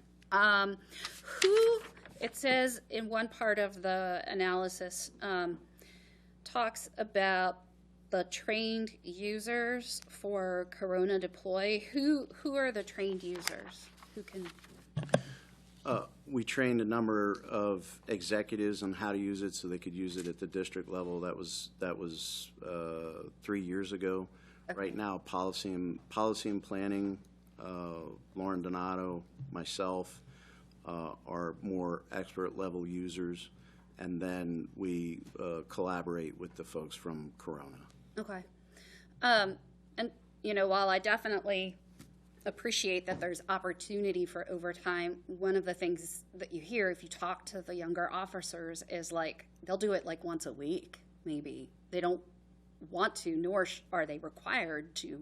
And frankly, everybody's got their limits. Right? And so you've already got your regular workload, then you're taking on whatever overtime you feel is appropriate for you.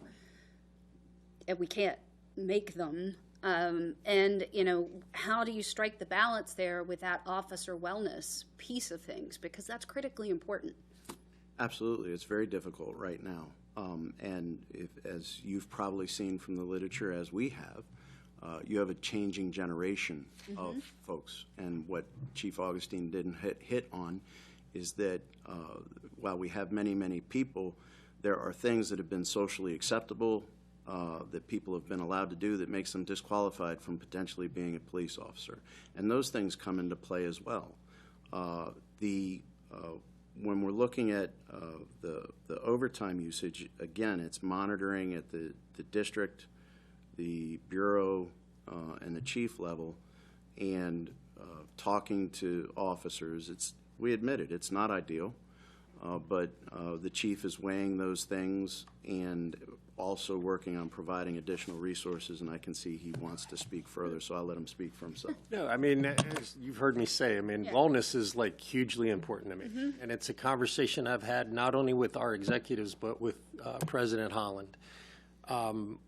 Officers have the ability to manipulate the system so that they can work more than either you or I would prefer them to. And there's nothing that I can do to stop them. So I've had to ask our executives to monitor that, meaning at the end of a 10-hour shift, if I take a half an hour leave, that breaks up my day and prevents me from working 20 hours in a row. If I take leave from my shift and go work overtime for another shift, that's all not really what we're supposed to be doing. And ultimately, the more you have certain officers, like you point out, that don't want to work any overtime, and you have others that's all they want to do. That could lead to bad decisions, poor health, mental, the whole mental wellness thing is hugely important. Those are conversations that I've had with Lee to how we can fix this. And quite honestly, a lot of it falls on our executives. We need to do a better job of monitoring that from a sergeant's level, from a lieutenant's level, from a captain's level, from a commander's level. And those are discussions that we've had continuously as part of our executive sessions. How do we navigate this where I can't order you not to do that because you're not doing anything technically wrong, but we don't think it's in the best interest of either you or the department. And those are conversations that we have to find a way to dance through, for lack of a better term. And we've gone a long way with our wellness space at the academy. I think that's a huge thing. I think we get a lot of positive feedback. I've seen a definite increase in the amount of officers that even, I won't say seek help, but just ask, whereas before you wouldn't hear anything about it until it was, too late, quite frankly. So.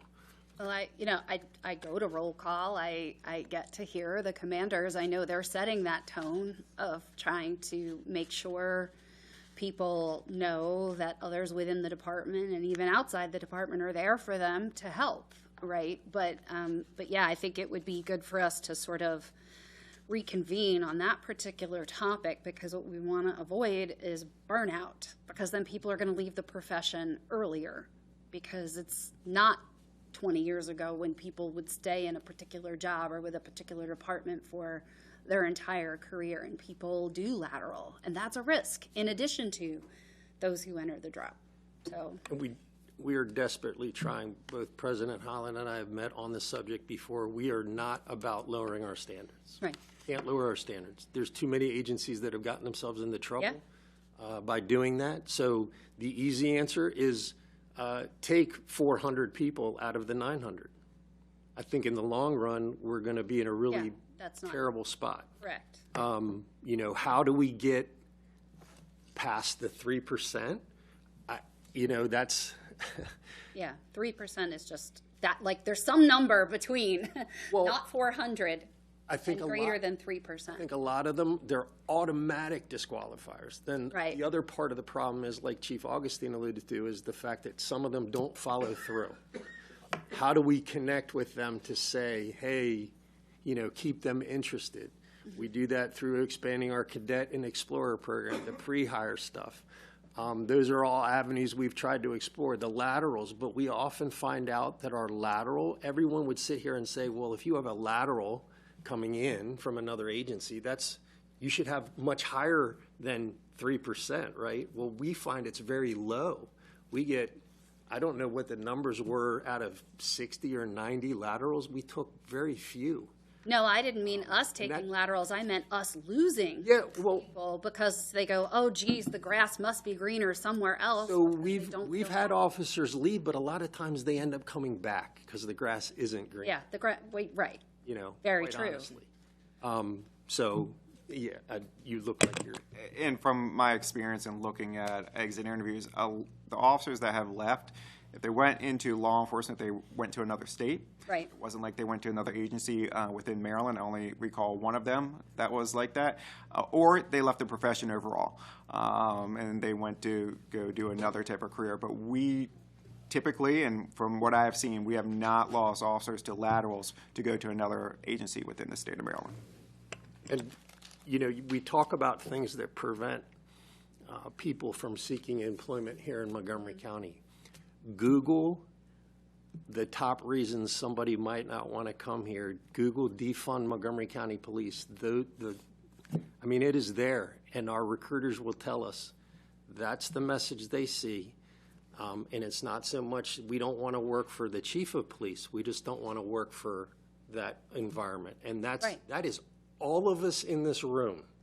All of us owe into that messaging that we need officers here. We welcome you. We support you. And that's not what they're seeing all the time. No, I know that, and I know that makes a difference in what other even adjacent jurisdictions people choose to go to. That's why I'm not even going to quote you back in saying it today, because as an elected official, I've never said it, and I'm not going to say it, and I didn't say it in my prior career, and I'm not saying it now. But I think it would be good to, in the report, so that we know what the inputs were that went into it and what assumptions were made, and you know who reviewed, like how it was reviewed and verified and that kind of stuff for cross-checking, like we do, like even with PFM, they send you the draft report, the department looks at it, and the department like goes through a verification process, right, before it's finalized? Yes. Okay, so like did that happen with this one, the patrol one?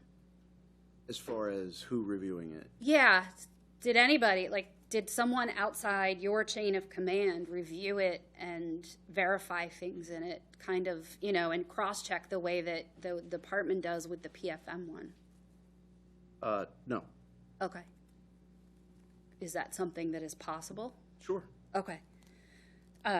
Yeah, I think that would be helpful, and I know, you know, a couple times when discussing and answering questions, you talked about your methodology. And so it would be good to know, like, the department's methodology. I'm happy to run. Okay. I'm happy to work with anyone and explain the system. We have done that, and we'll continue to do that and be transparent like we always have. Okay. And I would love to have an outside on the entire department. If whatever the money is, I don't know what that is. It's quite a bit, but if that's something the council is willing to entertain, by all means. Thanks. Yep. Okay. I think we've exhausted this topic, but Ms. Frog, is there anything else that you want to make certain that we know? No, just all the committee members have mentioned some follow-up. So if it would be helpful to get a list of the types of things that you want followed up on, and we can schedule something for late January or early February. Yep. Yeah.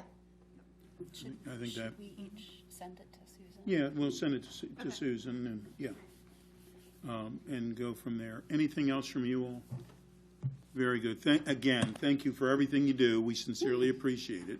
We just have to figure out what's our next best steps, and we're working on that. So, thank you. With that, we are adjourned.